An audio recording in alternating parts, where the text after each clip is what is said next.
Thank you for joining us for another episode of Stuttering in Silence. My name is Gavin Soden, and I'm joined by Matthew Lepore.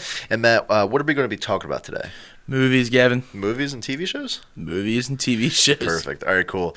Well, it sounds super fun and exciting, so I hope you guys enjoyed the rest of this episode. And without further ado, let's get on to it. Boom. And Gavin, we are live. All right. So what are we going to be talking about today? Oh, today is going to be an exciting episode, bro. We're talking about a fantastic TV show, and it's called... No, I'm just kidding. It's called Invincible, dude. That show is awesome. Yeah, no, it's Burn Notice is, but Invincible. Yes, it's also Invincible is a great show. Yeah, no, I was excited. I remember you tried to get me to watch it like 8 months ago, or no, probably it was like 8 months. It was in like March. Like a month, 8 months. 8 months, 1 month. What's the difference? Whatever. What's the difference? Yeah, dude, because I saw it on. I found out about it on Twitter, or is that what it was? I think it was on Twitter. I saw like a clip from the show, and I was like, "That looks sick." So then I was like, "I got to get all my homies involved." Yeah, and then and you were like, "Yeah, I'll watch it." Never watched it. Well, okay, it wasn't that I didn't want to watch it. Oh yeah. It was just that. Well, yeah. I had to watch Outer Banks. Oh, I had to wow. Had to watch that because that was such a great show. Miss Cameron was she was okay. Yeah. Anyways, no, I am glad that I watched. I remember when we were here, right? We were watching movies outside. We had the whole projector thing set up, and we were like, "Yo, you guys are gonna watch Invincible." Yeah. I was like, "Okay, I've been meaning to watch it anyways." Gavin said it's good. 9 times out of 10, your recommendations are great. So I was like, "All right, fuck it, let's go." Yeah. And I remember sitting there, and I'm like, "Oh shit." This is good. Yeah. Now, for those of you who don't know, Invincible is like it's not Marvel, is it? No. No. It's just it's like its own it will start off as a comic book. I forget who makes the comic book, but it started off as a comic, and then they're making it into a TV show, and so season 1 is comprised of like 15% of all the comic books that they made, like all the stories that they made. So okay, yeah, all right. There's not a crap load, like there's not like a lot of comics for it, but it's enough. It's a good amount. Okay, cool. No, that makes sense. But yeah, so it's kind of like it's like Avengers gone bad, essentially. For those of you who have no kind of idea what this is, kind of. It's kind of like I'm baby coding it, but like, it's kind of like those if you had the Justice League and they got attacked by Superman. It's kind of the same concept. It's like an evil Superman. Well, pretty much the same kind of well, if it would have been like Superman. It's kind of like a animated version and like a different. It's kind of like it's like obviously it's like if Superman went bad, or if anyone has seen The Boys, that show, it's kind of the same kind of concept. You know what I mean? So yeah, you have like Omni Man, which is essentially your Superman. Then you have like your Flash, but he was. What would have been the Flash? I forget his name in the show is Red Rush. Red Rush, and then you had like your kind of your Wonder Woman kind of deal. Right. You had what was she like, Gladiator Woman or something like that. I can't. Well, they were only in there for like 2 episodes. Yeah. One episode. Well. Oh yeah. So, I thought it was a setup, and then you're right. Yeah. It was the first. No, so it's like the whole basic. So okay, we're just gonna give out a quick spoiler alert. If you haven't seen the show, you can go ahead and watch it. Yeah, go watch it. It's on Amazon Prime. Yeah. This will be the only time that we will encourage you to stop listening currently to this podcast and go and watch something else. And then come back. Because you're going to freak out just like we were. I remember, not to stop you, but and we'll get into this at the end, but I finished it, right? And Gavin's like, "Oh no, what episode you want?" And I'm like, "I think I'm on like 8 or 9." I'm like, "No, I was on like 6 or 7." He goes, "Oh shit, bro, it's about to get good." And I remember I called him and I was like, "Bro," and he goes, "Are you crying?" I'm like, "I'm not crying, you bitch. I'm not fucking crying." He's like, "Matt, you're crying." I'm like, "I'm not crying, you're crying." And it was so good. But dude, it's such a good show. Okay, we're gonna give out. Okay, I'm gonna give a couple seconds here. Go ahead, go watch the show, and then come back. Okay, so this is a last spoiler warning. If you haven't seen the show and you don't want it to be ruined, click off now, or forever hold your peace. Okay, and if you have seen the show, obviously you're gonna be interested in this episode. So, yeah, it'll be a good one. All right, cool. So now that we got that out of the way, yeah. So I think it's a cool show because like in the beginning, right? You have this family dynamic. So you have Omni Man, his wife, and Mark. Right? Mark. Yeah. So you have Mark and his obviously Omni Man's like Superman. Mark doesn't have any powers, right? So it's kind of like a normal family dynamic. Everything's everyone's kind of living their own life, and then you have like the knockoff or like a different version of the Justice League. Mm-hmm. So you have your Batman-esque character Nightwing, or is his name Nightwing? Or I don't remember his name. Or Dark. I think his name is Darkwing. You have Red Rush. You have the aquatic guy. I forget his name. I'm gonna call him Fish Boy. You have Gladiator Woman, right, or whatever her name is, or Wonder, or not basically, basically the knockoff Wonder Woman. You have, and then you have like I guess would be like a Captain America in a sense, because he can fly and like so he's like kind of a lower powered Superman, I guess. Like whatever. Yeah. So you have all these characters, right? All these superheroes, and they're fighting like these two big bad guys, right? And they take them down with pretty much ease. They were attacking the White House. Everything's cool, and then you kind of get this dynamic of like this like expansive world, right? So you have all these different superheroes. You have all these different like heroes coming together to fight. Obviously to protect the world. And then you kind of see Omni Man, like in the very first episode, just kind of come in, save the day, and you can kind of sense a little bit of tension, or like a little bit of showboating, a little bit of like everyone thinks he's better. He thinks he's better than everyone, which technically he is. Well, yeah, but instead of like working with them, he's just kind of doing the job himself. Yeah, because they were all kind of struggling, like the Justice League-esque kind of people. They were all kind of struggling with the battle, and then he kind of swoops in, kind of saves the day. Yeah, and they're kind of like, all right, whatever. And then you kind of see, obviously, he's kind of, and then like, you can see like, the one part where Mark's like, I want my powers, or he's like, you're gonna get your powers soon. You're hitting puberty, whatever, which is kind of a cool concept. I liked how they gave him his powers after he hit, like as he's hitting puberty, or like after he hit like puberty, he's going. You know what I mean? Like instead of it being like in like The Boys, where like Homelander was a baby with superpowers, or like super. You know what I mean? I just thought that was kind of a cool aspect where like he kind of had to he had to live a normal life for all aspects until his powers kicked in.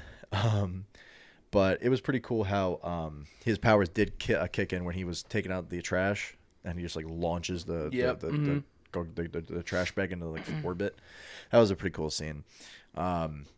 But no, I think I liked how when Mark first gets his powers, he's doing everything you would expect like a 17-year-old kid to do. Well, yeah, he was living like a normal suburban life. And then he gets his powers and he's like sneaking out, and instead of going to like a party, he's like trying to fly and like learn how to fly and all this different stuff. Yep.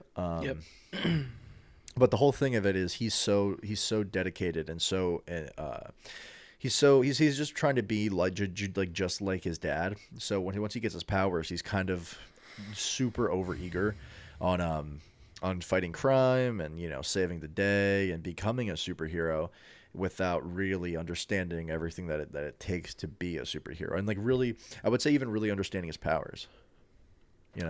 Yeah, 100%. And I know like when and you definitely can start seeing the switch of when Mark gets his powers. Omni-Man's, is kind of saving the world, helping everybody out, having like this kind of normal-ish suburban life along with, fighting crime.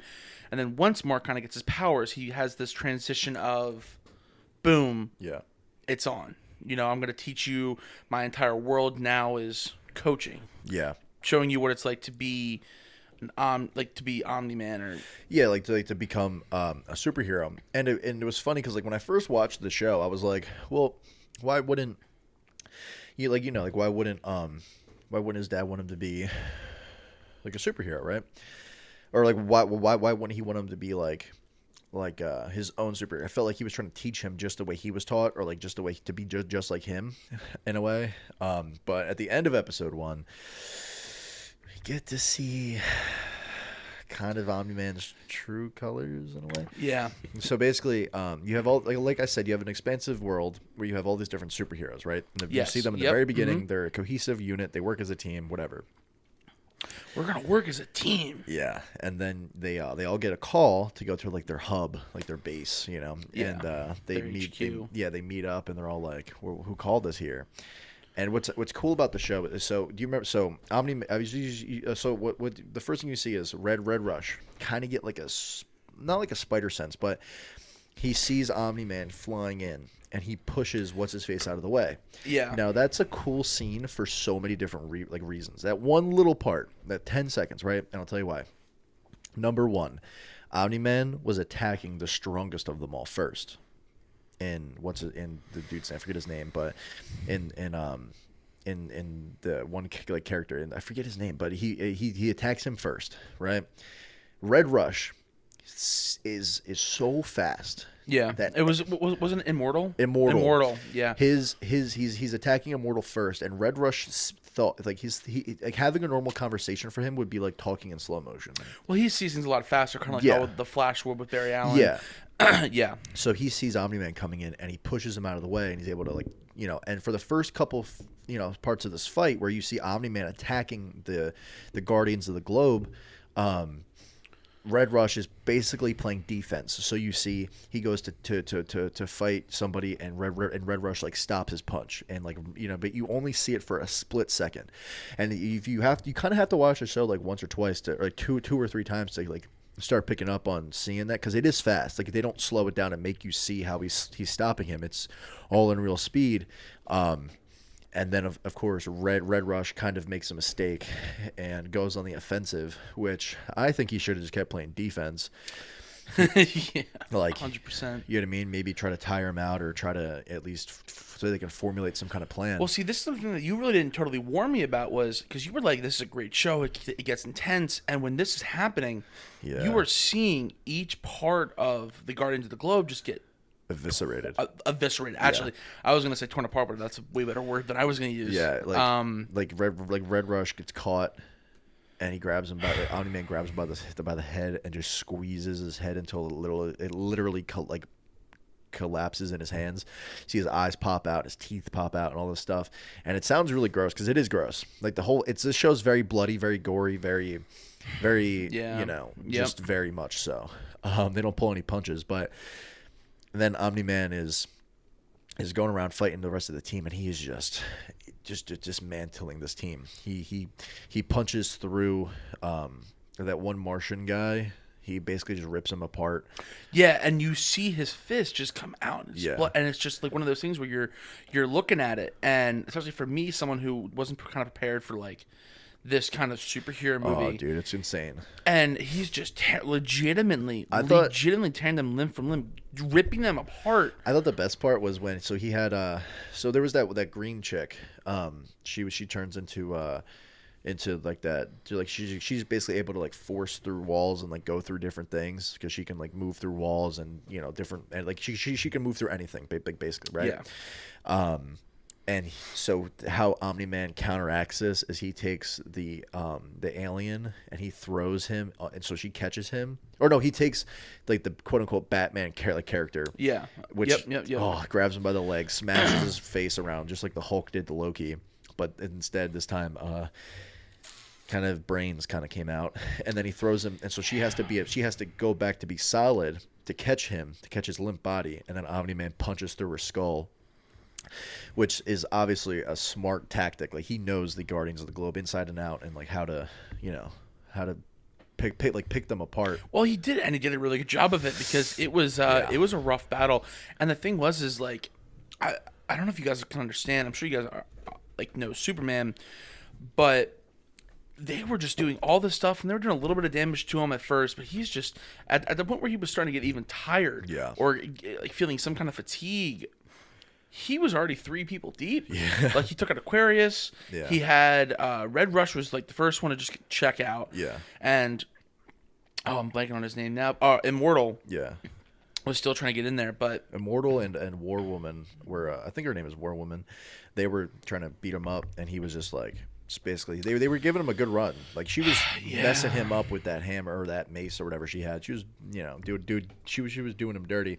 And then all of a sudden, like, he gets away, and he's able to, eventually beat them by, with just his hand, cutting off Immortal's head, which is kind of ridiculous. Like, he just makes his hand into like a chop. Like a knife hand. Yeah, like a knife hand. Yeah. And just slices his head off. And then War Woman comes after him, and he just snaps her head around, which was kind of funny. The way he just goes, and like her head just, and then she goes like, she just drops, and I'm like, dude, you know what I mean? Yeah. But yeah, so he kills all these people. Martian Man, that's what it was. Yeah, Martian Man. Yeah, it's hard to remember all the names. Well, I had to look at it because I knew what it was, but I wouldn't know until I saw it. Yeah. So he kills all the Guardians of the Globe. He punches through Green Ghost. He smacks Darkwing around like Green he's a Ghost got wet paper towel. Oh yeah. Red Rush, he crushes his skull. Martian Man, he rips I guess like his heart or his, I don't know what would be like that little bulb, like that little. Remember how he wrapped around Omni Man? He grabbed that like sack of whatever. And he yanked it out. Yeah. Killed him. Killed Immortal, slicing his head off, and killed War Woman by snapping her neck.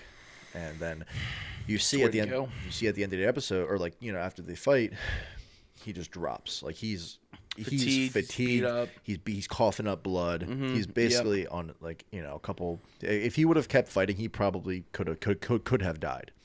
Yeah, and the next thing you know, you see Cecil, who is kind of like, well, he is for. Obviously, the guys who have seen this, and if you haven't seen this or whatever it is, go watch it. But Cecil is like the kind of the keeper of the Guardians of the Globe. Yeah, he would be kind of like if you've seen Marvel movies, he's kind of like their Nick Fury. Yeah. Samuel Jackson, motherfucker.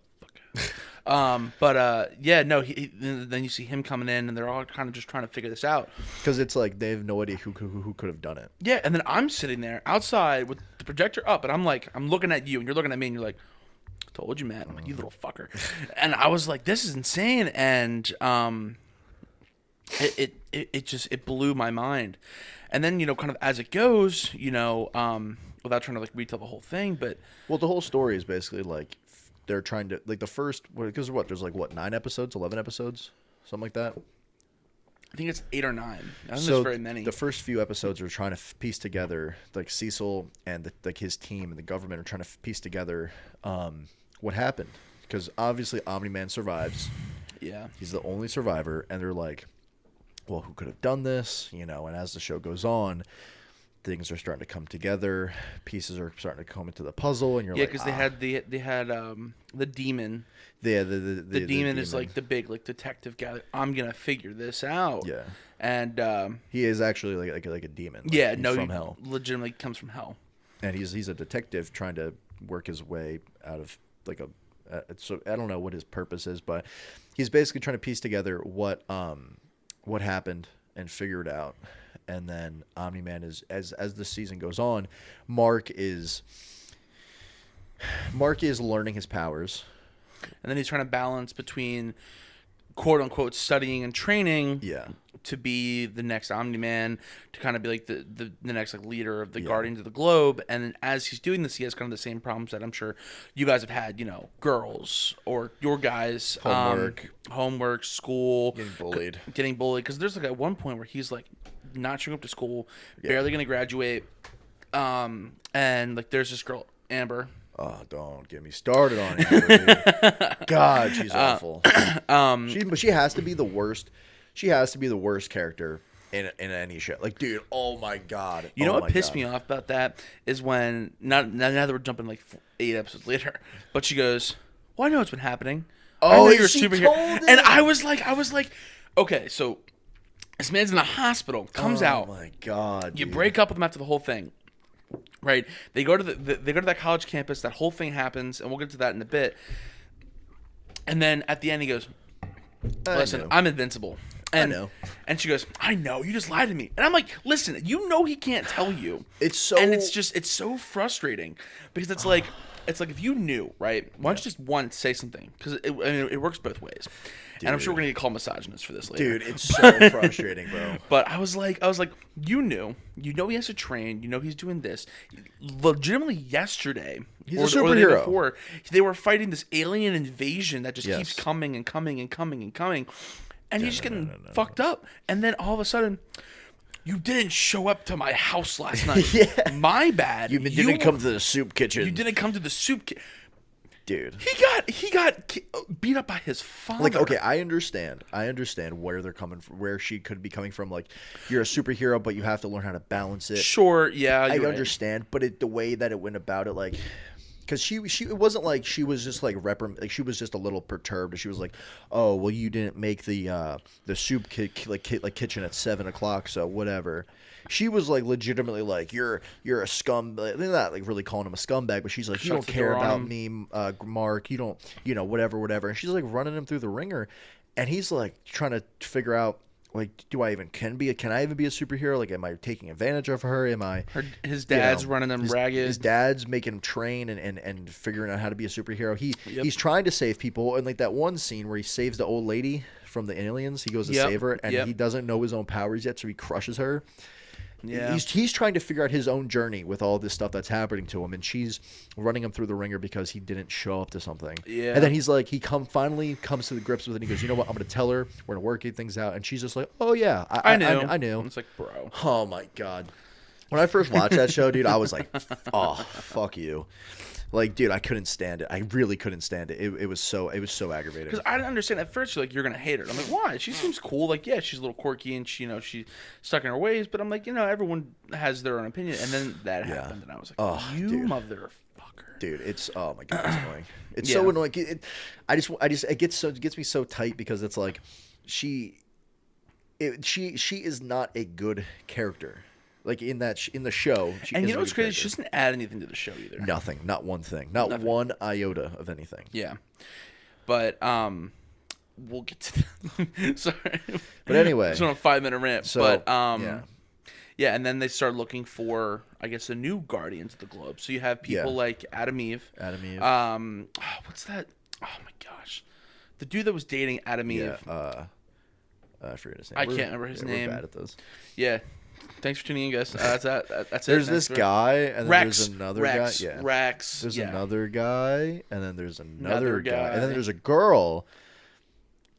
So we have Rex, Duplicate, Adam Eve. The robot. His name was literally Robot. Which, actually, he had a pretty cool storyline.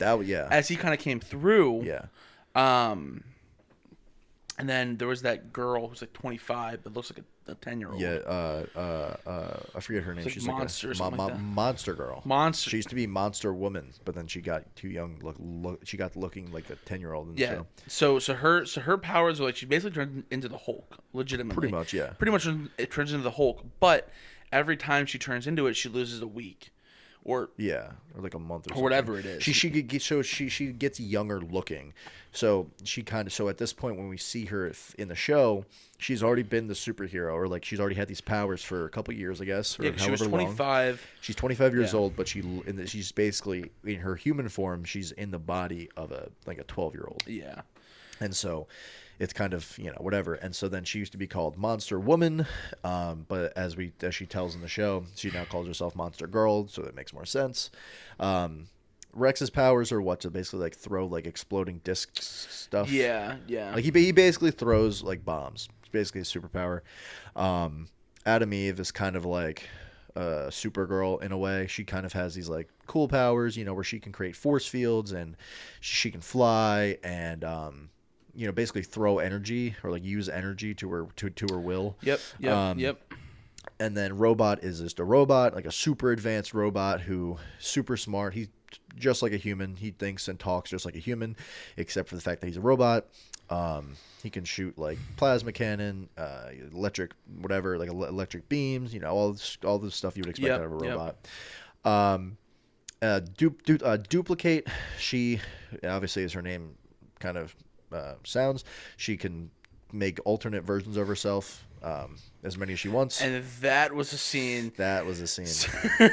So basically, Adam Eve and Rex are dating, And then Adam Eve, and like he's kind of a douchebag, you know. He's a douchebag, and so she comes back to their like HQ one day, and he's in the shower with like she duplicated herself like into 3 people, and they're all in the shower like having sex or whatever, and so.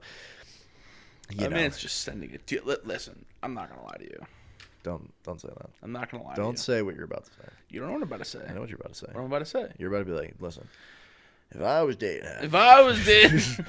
No, so he basically cheats on her. She breaks up with him, and like he's kind of an asshole. And then she goes for and then at this point, when this happens in the show, Amber and Mark are just starting to like date. Yeah. So Adam Eve goes to see Mark because she kind of has a crush on him, I guess. And she's developing feelings. Yeah. And so she goes to see him, but then Adam and Mark and Amber are like making out, and like she's like, good, you know, like, good for you, Mark. So the whole show is based. So then the next couple episodes are basically, to put it in layman's terms, is Omni Man is being Omni Man. Yeah, and saving the world, training Mark. And the government with Cecil is trying to solve the mystery of who killed the Guardians of the Globe, and they're slowly starting to realize it might be Omni-Man. And what's crazy about that is, as you kind of progress into like episode 5 and 6, Cecil flat out is like, I know. Yeah, I know. Yeah. Because not Demon. Fuck. What? Is it Demon, right? Yeah. Demon. Yeah. He goes, yeah, it was Omni-Man. And Cecil goes, I know. Yeah. And they send him back because they can't have, like, Omni-Man knowing that Cecil knows, and that the whole network, their network would be, in, like, I guess Marvel terms, a S.H.I.E.L.D. Yeah. Right? So they're like an underground, like government. Yeah, like there'll be, like, the CIA in, like, real world, and then there will be, like, S.H.I.E.L.D. Mm-hmm. Or in this case, it'd be, like, their government, or their underground thing. But it gets really interesting because it's like as they go along, Omni-Man's kind of coming out of his character a little bit. You can definitely see he was like pretending this whole time, and you can start to see he doesn't. He's caring about his image less and less, and so he's like snapping at his wife, snapping at Mark. Yeah, because Mark wanted to go out. He wanted to go eat or whatever. He wanted to go eat with them, and they were like, "You can go by yourself, like whatever." You could just see like he's just getting. You could just see him just like a stressed father. Obviously, you know what I mean. Like you could just be a stressed parent in general. You know, once they get to that limit a little bit, they kind of snap at you. Maybe you walk in, you're like, "Hey, mom or dad," and they're like, "Why didn't you clean your room?" And you're like, what the fuck did I do? Yeah. But because they have it's kind of like that sense of like that like tension, except for the fact of like he's doing that more often. Yeah, because now that Mark's progressing, getting his powers, he's learning how to fly more. Yeah. He's battling. He's actually like saving the world in a lot of cases. Yeah. That's happening while the Demon and Cecil are kind of like on Omni-Man's back. Yeah. So it kind of puts everyone in a weird situation where it's like, oh, what's kind of happening here? And then I think Omni-Man's kind of realizing that Cecil and you know, well, I think at this point the Demon got sent back down. That they're kind of catching up to what he did. Yeah, you can definitely sense that he's feeling like he can feel the walls are caving in a little bit. And I like how they set it up because it does kind of add that that element of they know Omni-Man can destroy everybody. Yeah. Because at this point they kind of know he did it, so he would do it again. And they're like, okay, we need to like really figure this out. Why? Yeah. Because the biggest thing is you start to see it like episode 6, especially episode 7, is they know pretty much it's him. Yeah. And then I think the wife, she finds out. Was it episode 7? I don't remember, but we're kind of getting ahead of ourselves a little bit. Yeah, sorry, my bad. So basically, they're closing in on Omni-Man, but they're still letting him be a superhero. So he's out there saving. Like, they still need him. Yeah, so he's saving the world. He's doing his stuff. And while this is happening, Mark is gaining more of his footing with superpowers. And his confidence. So his first big battle, his first fight is with this guy. I forget his name, but he's like a big black guy. And his power is he can turn himself into like a full like big, huge man covered in rock, like a it's yeah. kind of like the Thing from Fantastic Four. And he can like develop like kind of like an exoskeleton. Yeah, kind of deal. So like but he can only, but it's not like impervious to damage. It's just a matter. It's just stone. Like he's covered in stone. And so then the whole point is, so he fights Mark, and then he beats him, and then he's like. And then Omni-Man's like, you killed too many people, or like whatever, like you did too much damage, And Mark's like, well, I'm learning, And his first real true test was when this alien species invades, into their city, and a couple times too. Well, yeah. So the whole point is they invade, they get beat by Mark and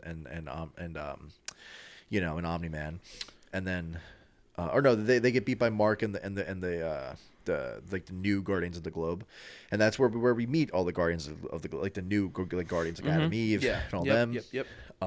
Like as their super, whatever. And then the aliens, like the next 20 minutes, come back and they're like more advanced, and you're like, what the fuck? Well, yeah, because I think when they knocked off a helmet or something happened, and the aliens couldn't. So they couldn't breathe our air. Yeah. So they knocked off their helmet, or they like whatever it was, or no, they only had a very specific amount of time on our planet, because on their planet they age a lot. They're like more sped up than us. Yeah. So like I guess like a minute for us would be like a year or whatever it is for them. Yeah. Or whatever it is. So then they come back, and then they have these like advanced bracelets. Yeah. That allow them to kind of come, so they're all getting the new Guardians of the Globe is getting their ass kicked the second time. Yeah, because they have no idea, and then they've realized, we got to knock these bracelets off. They start knocking off the bracelets, and then they get sent back. Then finally they come back again, where they highlight one specific like leader alien, where he's like this big baddie, captain, and he comes back and he's in this like mecha like tech suit thing. Yep. And he's beating the shit out of everybody. Everyone. And then you see Omni-Man finally intervene, and he's like, oh, like, you're not coming back to this planet ever again. Goes through they all try to run. All the aliens try to run away, but he goes into their last like portal back to their home world. And then we see Omni-Man's true power. And that dude, he was on their planet, and he... Maybe honestly, like 5 minutes. Yeah, he in like real time. But he aged on their planet like 10 years. He destroys not just their city, not their he destroys their planet in a matter of seconds. He's blowing people up. He takes the big alien that we saw in the like the bad guy alien, like the captain alien. Yeah, the general. And he's flying so fast, running him through so many buildings. But by the time he goes through, like he stops flying, he's just holding like his skeleton. Yep. And he's just like killing he kills their entire race. Like basically kills the entire planet. And then at the very end, he is holding this huge, enormous asteroid, and then he tells them to open him a portal. They do. He drops it and leaves, and then their planet is dead.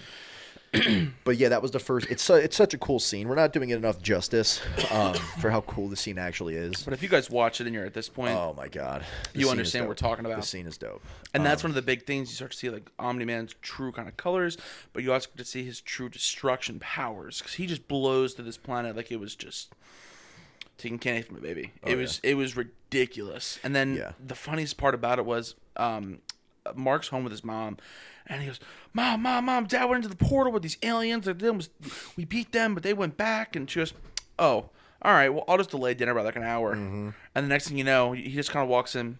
Oh, hey, guys. Hey, guys. Oh, meatloaf for dinner? Cool. I just destroyed an alien planet. We're good. But... yeah, the show, that part of the show was dope. That was one of the coolest scenes in the whole show. But then as the show goes on, Mark and Amber, obviously, like we had touched on, are kind of feuding. Like they go to a he has also one of Mark's best friend is gay, so he's like always just kind of throwing in quips of like you should come here, we should do this, you should see these people, and then that's kind of basically what the show is like, how the show is going. With them trying to track down Omni-Man. Omni-Man is trying to train Mark. Mark is trying to gain as much of his power as he can, and he's trying to date Amber. He is also kind of having feelings for Adam Eve. It's kind of a whole huge dynamic. And then you see a little hint of maybe Robot isn't as much of a good guy as you would think. Mm-hmm. So in the very beginning, the very first episode, the original Guardians of the Globe fight these two giant blue creature alien things, right? They're basically like blue clone thugs. Legitimately, they're just like 9 feet tall and like massive. Yeah, they're just like, I mean, I guess thugs is the best thing to kind of say. They're not like, well, I mean, they are I guess super geniuses, but they're like a dumb kind of super genius. Yeah, they're super smart, but they're not like super villains. They're just like they just want to like rob banks and like kill the president and stuff like that. You know what I mean? Like just killing the president. But you know what I mean? Like I'm saying, like you wouldn't like. Yeah, no, I know. I know. It's not like they're like I want world domination. They just kind of want the like the petty stuff. Yeah, they're. Yeah. So they were imprisoned in the first episode, right? Because they lose. Mm-hmm. So then you see them get let go. They escape by somebody opening their cell door, and then you realize the person that did it was robot. Yeah. And then it's like, well, wait, why is he?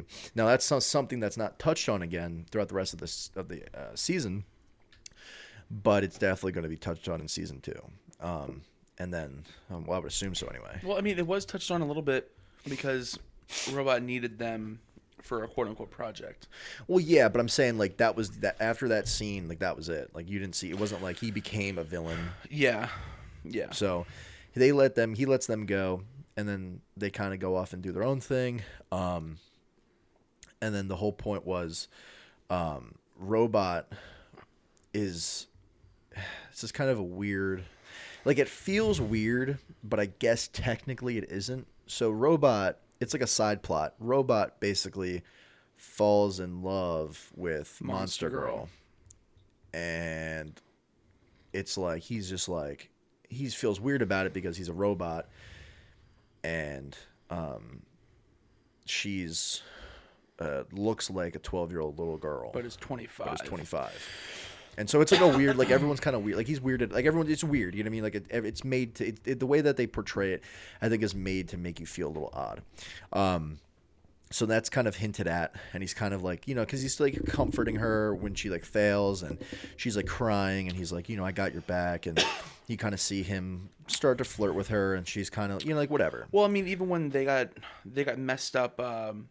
So okay, well, kind of a good example. Kind of showed like robot's kind of feelings towards her is as we were talking about how Mark's quote unquote invincible is kind of going through. He meets this that guy who has like the rock all over him, and you find out he works for this something helmet. Yes, metal. he does. Yeah. Yes, he does. So the guy goes and meets up with Invincible after he kind of beat Invincible. Invincible beat him. Whatever the whole thing. It was kind of a stalemate. Yeah. And then that guy was like, Invincible, I need your help. Yeah. So, I can't. I want to be able to find his name. I'll find his name soon. But basically, I'm gonna call him Rockman for now. Sure. So Rockman, is like he basically asks Invincible for help after Invincible's like, I know you're not a bad guy. I know you have a daughter you're trying to take care of. Let me help you. He's like, okay, help me do this.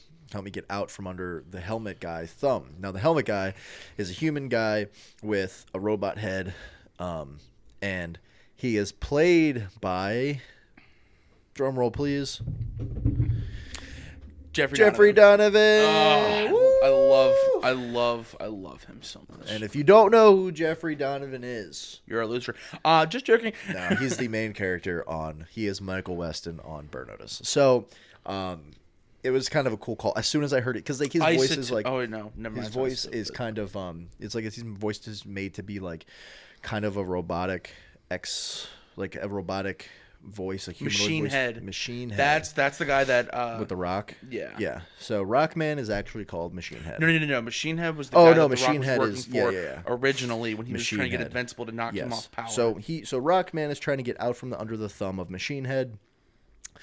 And Machine Head's basically like he's a quintessential super villain. Okay, he's a quintessential like, I want to take over the planet. everyone worked for me. It's kind of like your penguinish. I'm super rich. You're gonna work for me or else. Yada, yada. The aliens with the flaxens. Flaxens, yeah. So Machine Head's like this big bad guy, and so what you see happen is, basically Titan. That's his Titan's name. his name, not Rockman. Not Titan. Rockman. I love how we are doing movie review or show review, and we don't know their names. Regardless, go ahead. Sorry, I didn't mean to cut you off. I'm sorry. I have HD, and I got 80 of them. So my doctor told me I had HD. I don't know what that is, but I got 80 of them bitches. So anyway, he's basically like, and the two blue guys are called the two guys that got released from prison are called the Mauler twins. So basically, you kind of see the Machine Head is like running things for Titan. Titan is kind of trapped in a loop, like he's never going to get out. It's kind of like the henchman kind of dude. Yeah, he just does odd jobs for him, and if he doesn't, he's going to Machine Head's going to take his daughter and all this stuff. So he's a complex villain. So Invincible, right? Mark's like, all right, I got this. I'm just going to roll up in there and beat the hell out of Machine Head. I'm going to make him give you, maybe make sure you're not working for him anymore, yada, yada. Yeah, and before this, Titan does this job for Machine Head for this chip. I forget what it was called. It's like a microchip that if you put it into Machine Head's head, gives him autonomous mental power. Pretty much, and he can kind of figure out different schemes. So when they came in with Titan, they walk in the front door, they blow it all up, they take down all the henchmen outside, and Machine Head goes, I knew you guys were coming. Yeah. And this is where things get really freaking interesting. So they roll up. Machine Head's like, yo, guys, remember that thing that you gave me, Titan? Titan's like, yeah. He goes, I've already seen this 1,000 million times or whatever it was, and I knew this was happening. So he essentially, because he has so much money, and that's kind of what he says, he goes, you might have superpowers in this, but I have money. Yeah. And then that's when you start seeing all these super villains, and I mean super villains. So and they kind of come in and they're like, and then the Guardians, the new Guardians of the Globe come in to fight with Mark. You get what I mean? Yeah. After Mark and Titan have already gotten beat up a lot. So they're fighting. Mark is kind of getting the crap beat out of him, and then you see the big baddie, and it's his name is Battle Beast. Oh, dude. That dude. So he's basically a white lion. He's built like a lion humanoid. Yeah. So where he stands and looks like a human, with the head of a lion, the hands of a lion's paws with super sharp claws, but also human hands. Yeah, he's like opposable thumbs. Yeah. And then lion's feet and a tail and all. But dude is a bad ass. Yeah, and he wields this mace type deal thing. Yeah. And it's brutal. Dude, he basically he rolls in. Mark and Titan are fighting. Beats the hell out of Titan. Beats the hell out of Mark. The new Guardians of the Globe come in. They're like, we're gonna help you out. We're gonna save the day. And then Battle Beast is like, word. Beats the shit out of everyone. And legitimately kills people. Destroying. You have Black Samson, right? Yeah. Yeah. He just gets mauled. Mm-hmm. Then you have Monster Girl's she's kind of held down by two other villains, and Battle Beast is legitimately he put a hole through Mark. Well, so the whole thing was, so Monster Girl, when she turns into her Hulk form, she's super bad. She's like the Hulk. She takes down whatever she wants. She turns into the Hulk form, goes and tries to fight Battle Beast, and gets just brutalized. Battle Beast doesn't even break a sweat, just beats the shit out of her, throws her away, and then puts a hole through her. Crushes her head, but as she was still in the Hulk form, and he basically beats her to where half of her face is missing, and kills her. And then that's it for her. And then Robot gets beaten to a pulp. Robot gets beaten. Adam Eve gets beat. Everyone's just getting at first they kind of the Guardians of the Globe kind of gain the upper hand a little bit, and then Battle Beast is just enough of this. I'm just gonna kill everybody, and so he's just beating up everybody. And then And what's kind of not to stop you, but what was cool about it was after Monster Girl's held down before she gets beat up by Battle Beast. Battle Beast is like, you know what? These guys aren't formidable for me. Like they're too easy. Turns to Machine Head and goes, "This isn't a battle that is good for me. This is worthy of my time. This is beneath me." He just pieces out. Well, before he pieces out, though, he literally like I said before, Titan, his rock armor, basically his exoskeleton can take damage. So he's only got he's real body. You can kind of see his skin coming through. So he's like half of his body now is like just like a human, and like half of him is rock, and he's kind of just getting beat up. And then Mark's getting thrown around, and then Mark sees Adam Eve getting beat up, and he goes into this like it will be, I guess, in the same way that like Wolverine from X-Men has berserker mode, where he just loses his shit and just starts killing whatever, and he can't be stopped. Same kind of thing. Invincible gets up, and because he was beat up, so he all of a sudden he just gets this like second wind, full of energy, full of anger, starts beating up on some of the super villains, beating up on Machine Head guys, and then he goes and takes on Battle Beast 1-on-1, and that was a mistake. It wasn't even a close. No, it was no. Battle Beast doesn't even really try. The only damage Battle Beast takes is from a rocket or like a laser beam from Robot. Oh, you're right. My bad. And he gets hurt, and it doesn't even phase him. Oh, because Robot was also trying to save. Yeah, Monster Girl. Yeah. So he gets like a super big blast, like a laser beam that would eviscerate anybody, and it just cuts his face a little bit. Battle Beast then fights Mark, beats the shit out of Mark, and he beats him so bad that he has him literally beat a hole into the ground, and then takes his mace and full wind up smacks Mark's chest and then Mark's just blood comes out. You can kind of hear it. You see you hear his bones break, and his ribs are broken, and then blood splatters all over Battle Beast, and he licks it off. Yeah, Black Samson's trying to save him, and snaps his wrist. Yeah, and Black Samson is he was someone that was recruited into the new Guardians of the Globe with Monster Girl. He's basically a former superhero that lost his powers, and now he's just a human who has a new suit, and he knows how to fight. Yeah. So he fights. He's pretty badass. He's pretty badass. He tries to fight Battle Beast after Mark gets hurt. He basically goes to punch him. Battle Beast catches his hand without even trying, just snaps his arm in half, and then throws him to the side. Yeah. And then Mark, obviously, once he gets hit with that mace, he's done for. That was it. And then after the fight, and then that's when Battle Beast looks at Machine Head this isn't even worth my time, whatever. He pieces out through some random portal that he makes with a thing on his wrist or whatever. Yep. He pieces out, and then when you then all the supervillains are either defeated or they left, and then you see all the superheroes they're all either awake or that can stand. They're looking at Mark, and he's basically dying. Yeah. And then it's a really emotional scene. It's a really big important scene in the show. Yeah. And then it pans out away from the building, and you see Omni Man floating outside the building, watching all of it happen. Yep.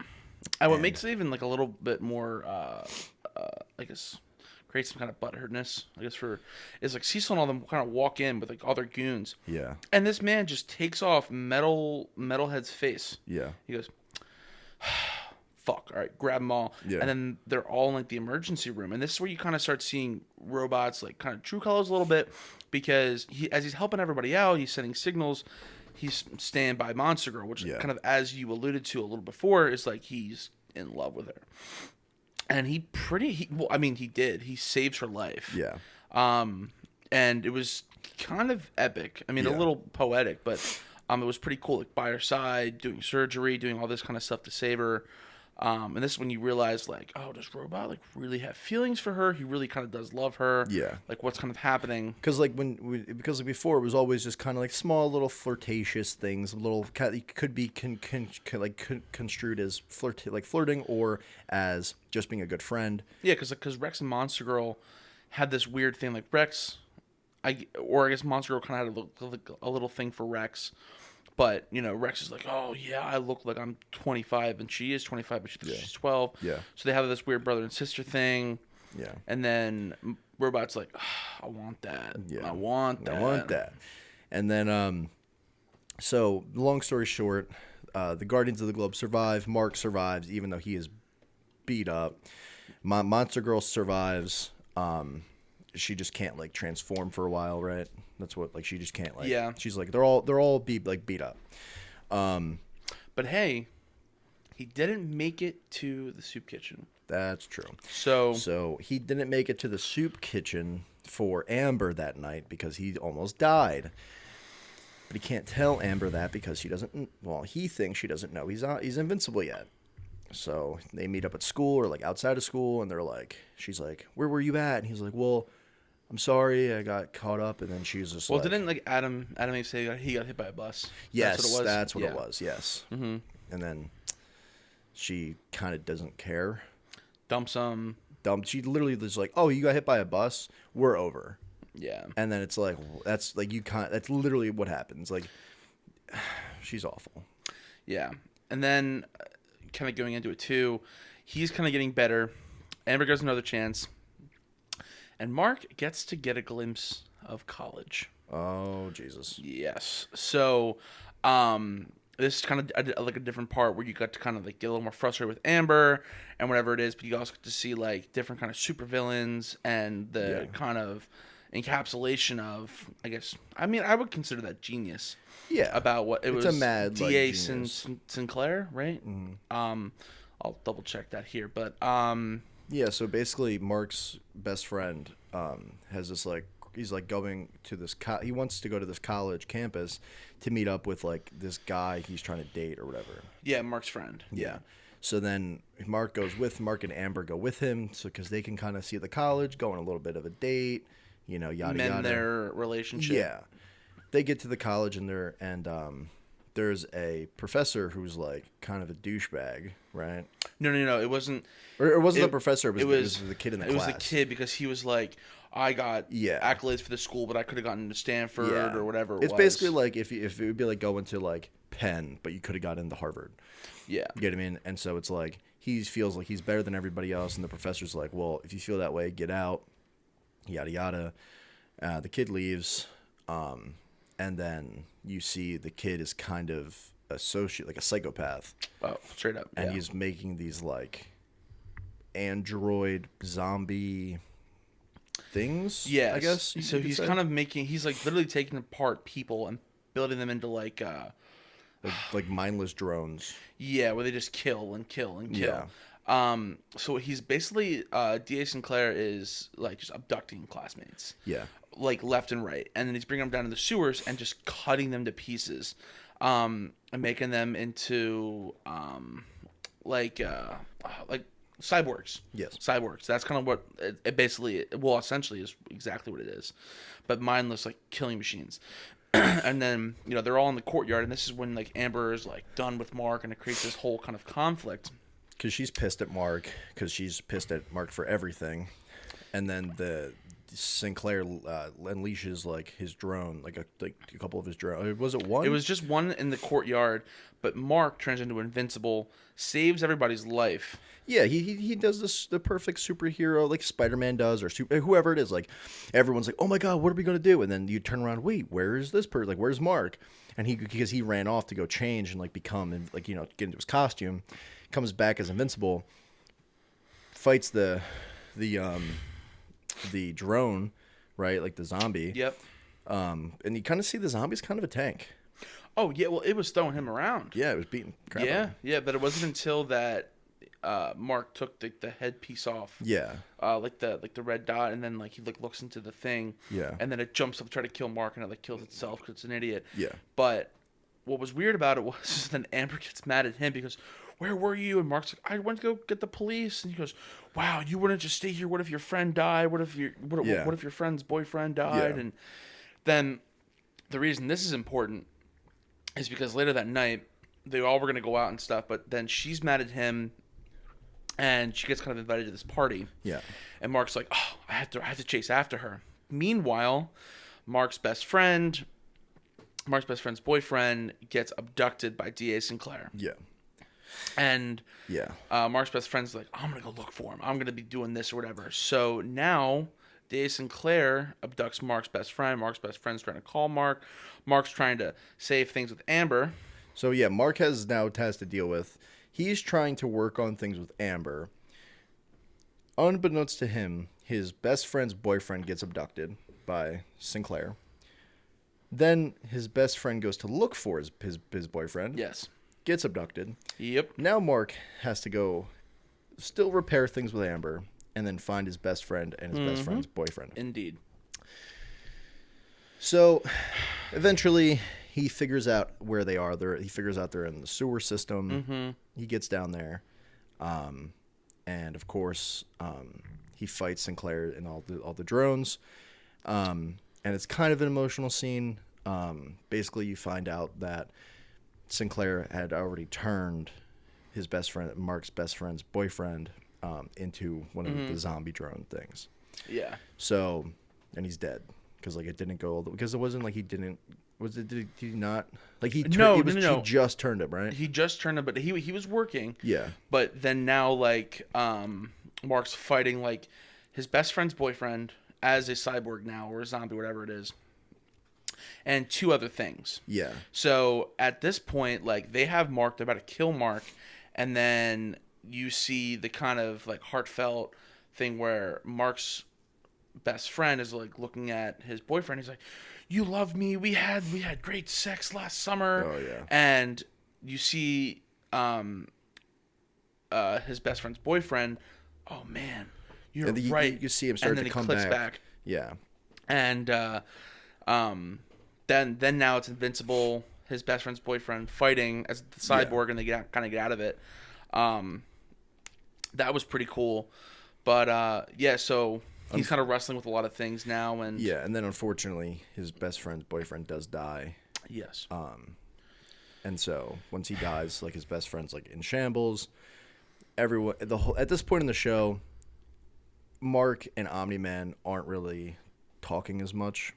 Omni Man and his wife, they're kind of not estranged, but like definitely not lovey-dovey anymore. And I think at this point when they're driving back, she's already figured out. She's basically put the pieces because the government at this point already knows that it was Omni Man. Yes. And that killed the Guardians, and now she's putting it together. Like because I feel like at this point she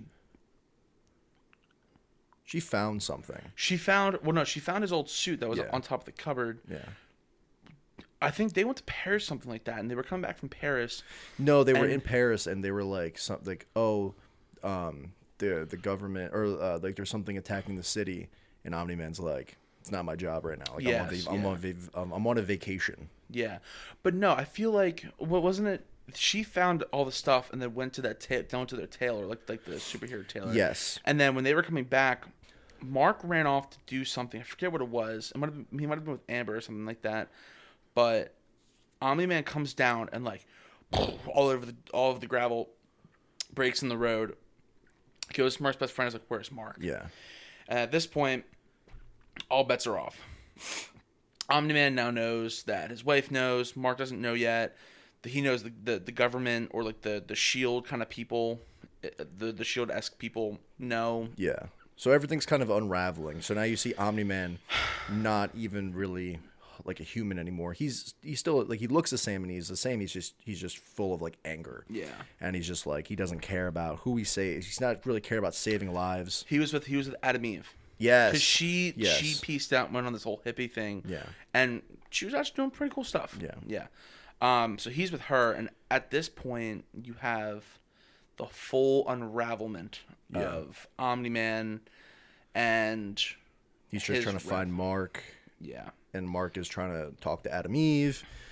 A whole bunch of stuff is going on. Things are just falling apart. And we're kind of paraphrasing some of the stuff that's happening because obviously we're not going to give you a full play by play. I mean, we're assuming you guys have also seen this. Right. So, but one of the best parts is when Omni Man like comes into his house and then he just like senses all like the invisible guards because like they have like the shield people have these like guards would have like nanotech so they can go like invisible, and they have like 4 or 5 guards like soldiers in his house to like take him down or whatever. he walks in and he just like senses them and just kills them all.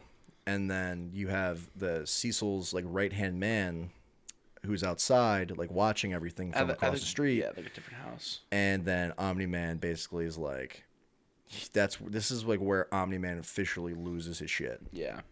And now he's going after so the Shield-esque people. Yeah, so he kills all the guards in the house. He ends up blowing up his house, right? No. He blows up the house across the street. Yeah, so he ends up blowing up the house that the right-hand man's in. Kills him. Yeah, but the right-hand man, he gets away, right? Mm-mm.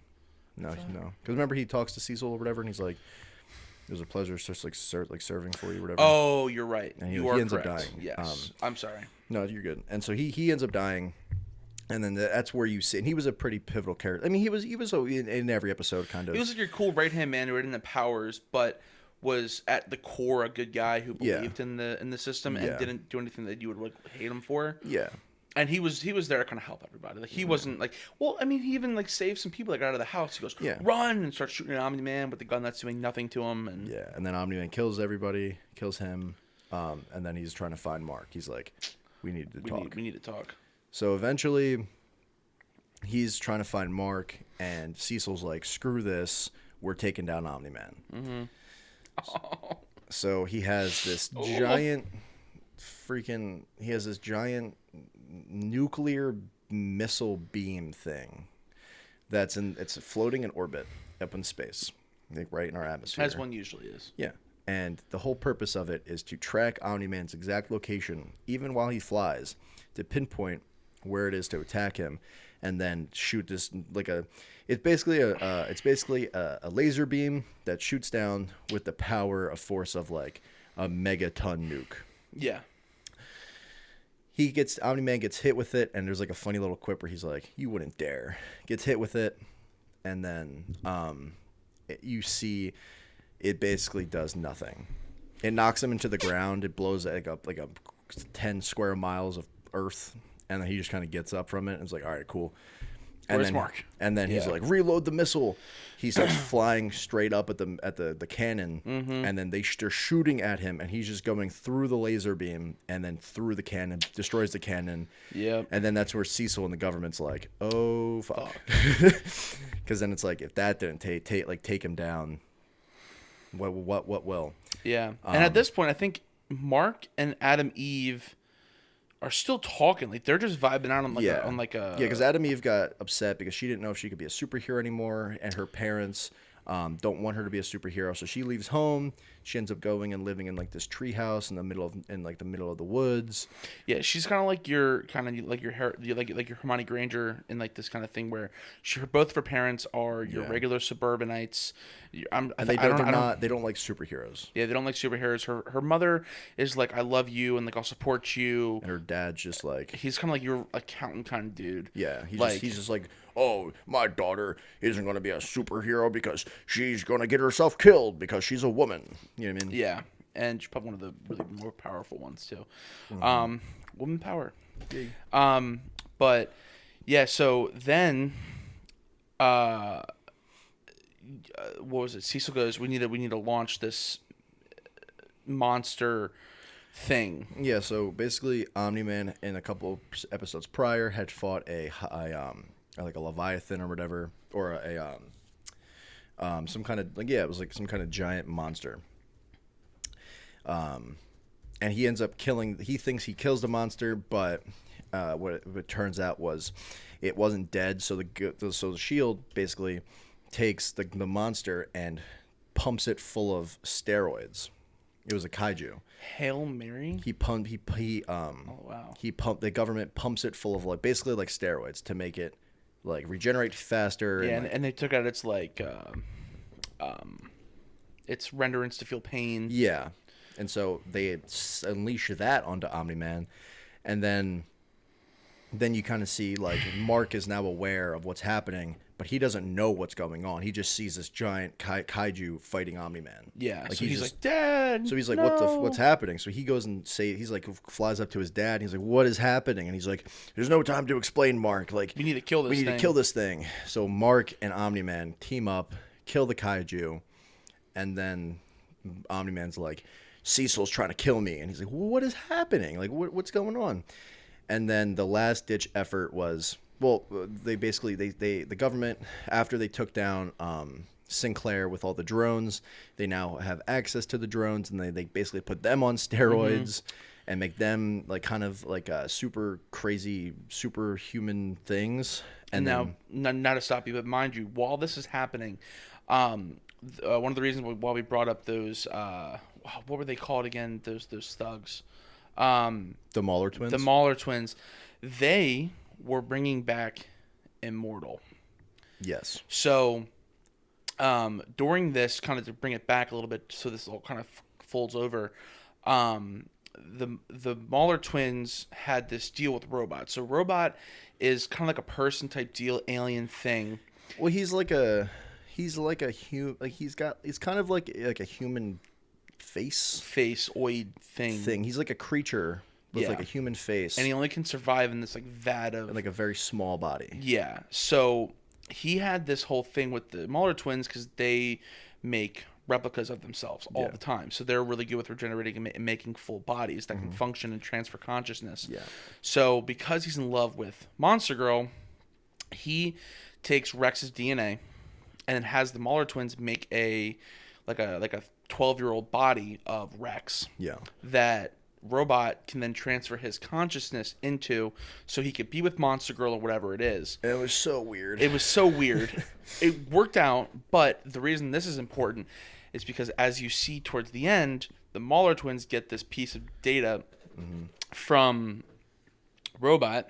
So Robot gets his new body.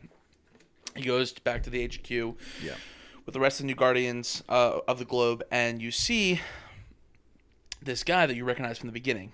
Immortal. This is the guy, the big powerful guy that got slashed by Omni-Man, and now Immortal wakes up. Yeah. And what's funny about this is the Maulers were like, put this necklace on him.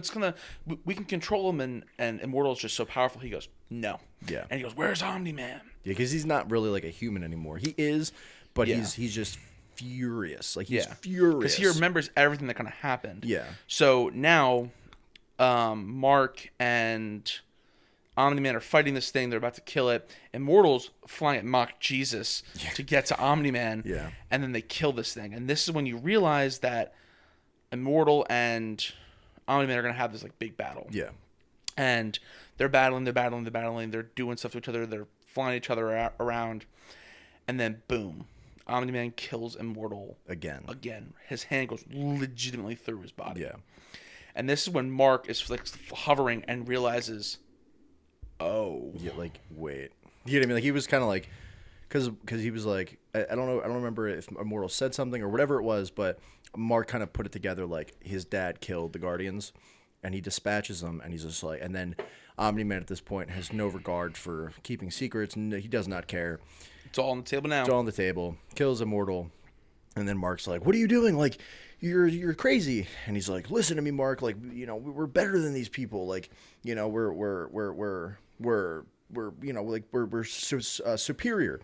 And then it kind of gives you a call back to the very beginning of the season, where the whole premise of who Omni-Man is he's a Viltrumite that was sent to Earth to protect Earth. And the Viltrumites are a race of aliens to us that go around to different planets in the universe and protect them. That's what he told Mark. And but everybody now, else. As it comes back, he's basically like, that's not true. What it was they are like a alien race that is kind of like Nazis in a way, to where they go to Rome, I guess you could say too. Yeah, they go to planets to conquer them, to like basically like rule them, like kind of like differentiating the weak planets from the strong ones, I guess. Well, that's almost what he says. He's like, we're gonna get rid of the weak. Yeah. We're gonna create the best of the best, which is kind of what they do. They killed their own people in the beginning to like, if you weren't strong enough to fight them off, you're gonna die. And the whole reason why Omni-Man, what Omni-Man basically says is, the humans are weak. They don't deserve to be alive. They don't deserve to whatever. They need to be eradicated. And the whole reason for why Omni-Man was on Earth for like 17 years was because he was waiting for Mark to get his powers so then he could become like join like his legion of Viltrumites. Just saying that word just So he so basically Mark's like, screw you, dude, you're crazy, and they start fighting. And it gets And now when I say fighting, I kind of mean Mark is fighting with everything he's got, and Omni-Man is kind of swatting away a fly. Because you got to remember how true that is. You got to remember, Omni-Man is a Viltrumite, like a strong Viltrumite. One of the top, I guess, generals, or whatever you want to say. And Mark got his powers like 2 weeks ago. You know what I mean? Yeah. So Mark's trying to fight him off, and Omni-Man just slapping the piss out of the boy, basically.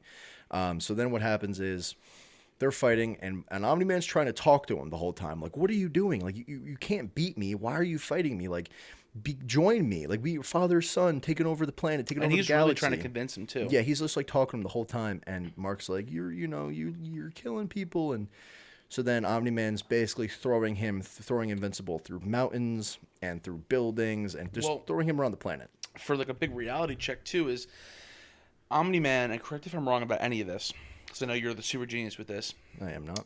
I don't know about that. I am not. Anyways, Omni-Man takes Mark and punches him. Yeah.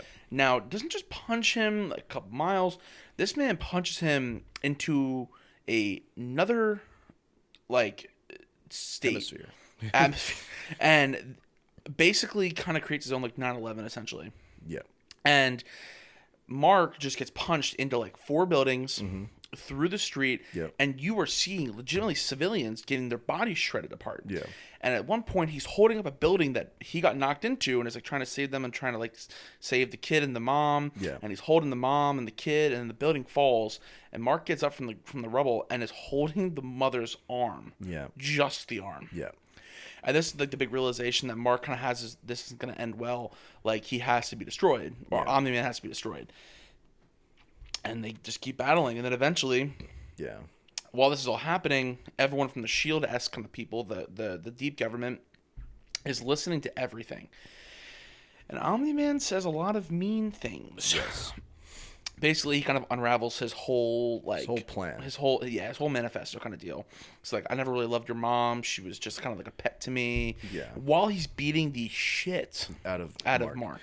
And then one of the best scenes in the whole show, which is also the most brutal scene in the whole show, he throws Mark into a subway, and Mark the whole time is like, I'm going to save these people. They deserve to have a chance at life.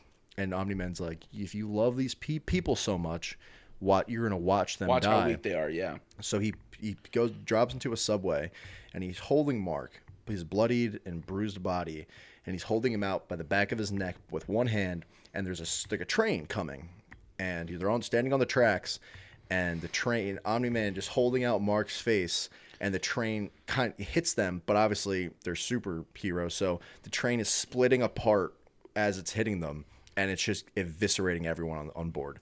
And Mark's just taking it to the face. Yeah. You know what I mean? Like killing people by accident. Yeah. And he can't do anything because Omni-Man just got his body. Yeah. And so everyone on the train dies, and then Mark gets basically thrown back up out of the subway, and he's just getting beat up until the point where Omni-Man has him on the side of a mountain, and he is just punching him into oblivion. And Mark, like 2 teeth left, can't open his one eye, barely breathing.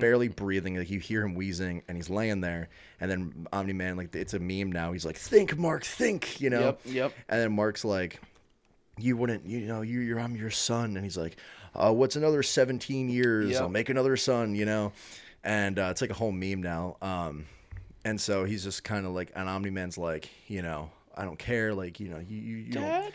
And then he looks up, and Mark looks up at him, and he's just like, he's getting the shit beat out of him, and then he looks up at him, he's like a little boy, like a son to a father, like, "Dad." And then Omni-Man has this realization. He starts having these like flashbacks from when Mark was like a little kid playing like Little League. Yep. And Omni-Man was like, "I don't understand the point of this game," but like Mark hits a home run, and Omni-Man actually feels like joy and happiness. Because his wife, or Mark's mother, was like, listen, the joy they feel is the joy we feel because we don't get this anymore.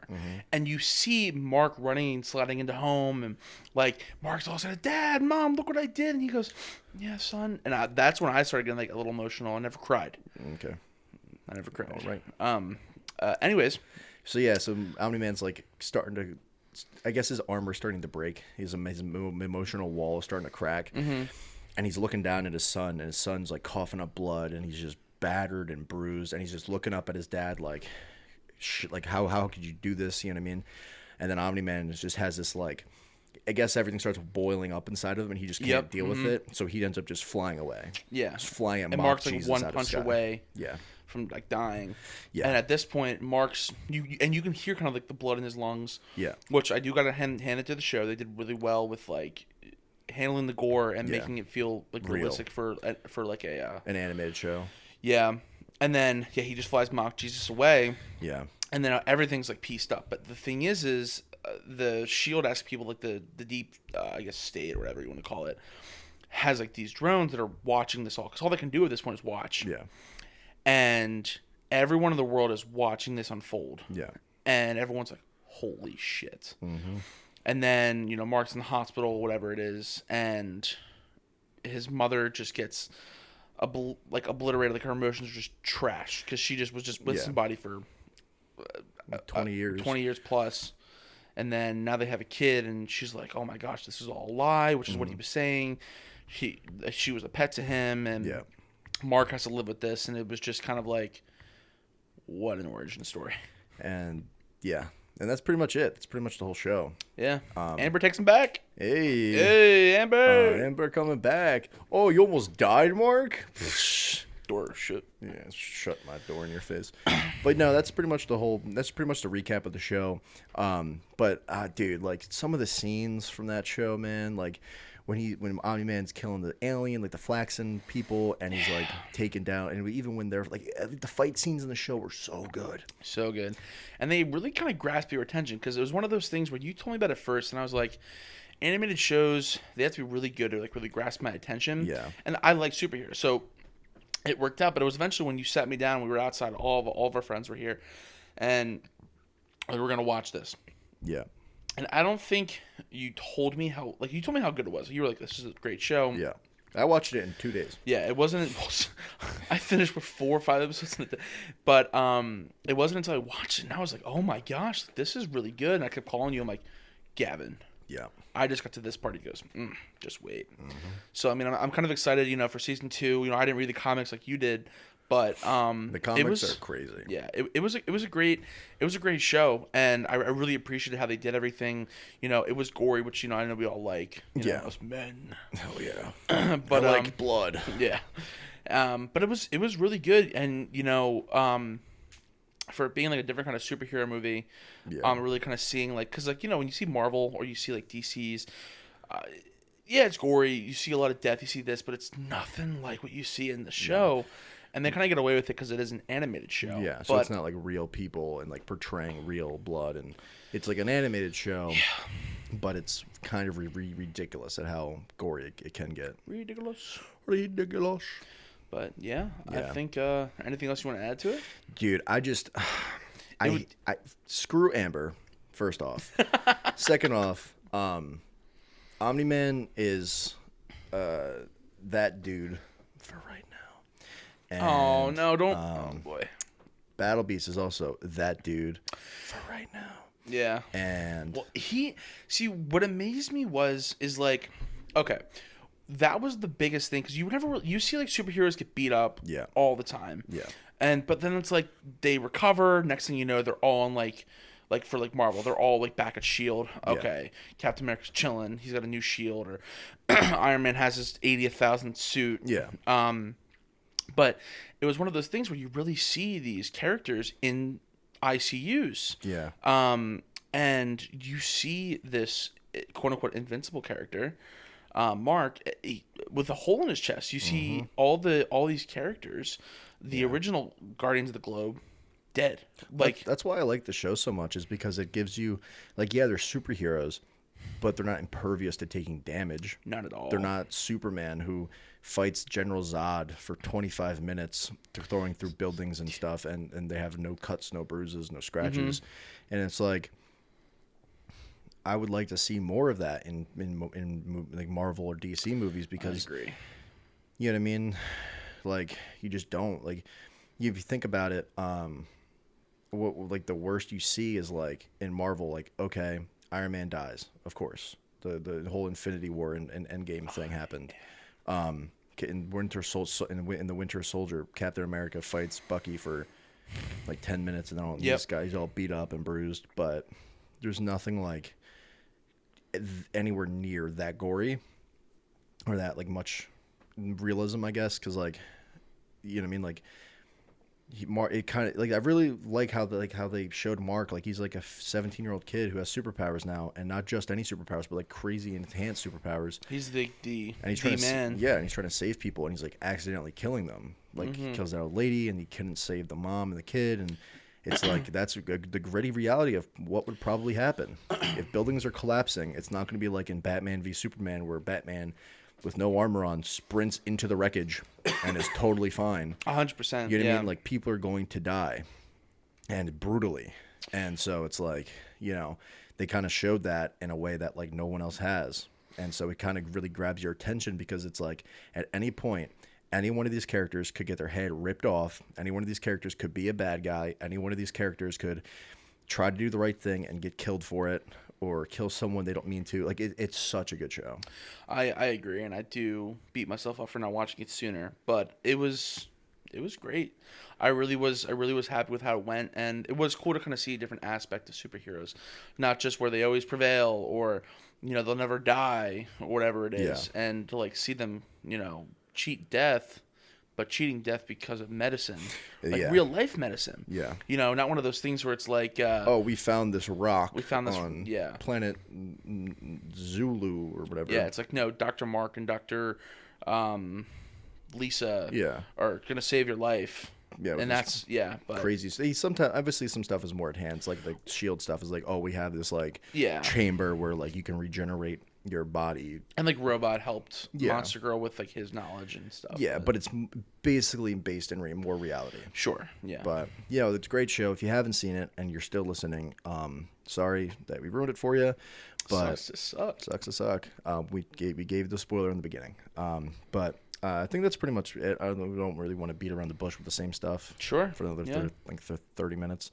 But if you haven't seen the show, please go and watch it. And if you're still here, you probably have seen it, so you already know it's a great show. I'm excited for season 2. You're excited for season 2. What? I don't know. I'll just work here. There was one thing that I do like that the show did. What? When so like, you know, Mark's name is like Invincible, right? So what they would do is they'd be like, you know what we should name him? And I'd be like, what should we name him? And then all of a sudden it would cut to like the main and it'd be like Invincible.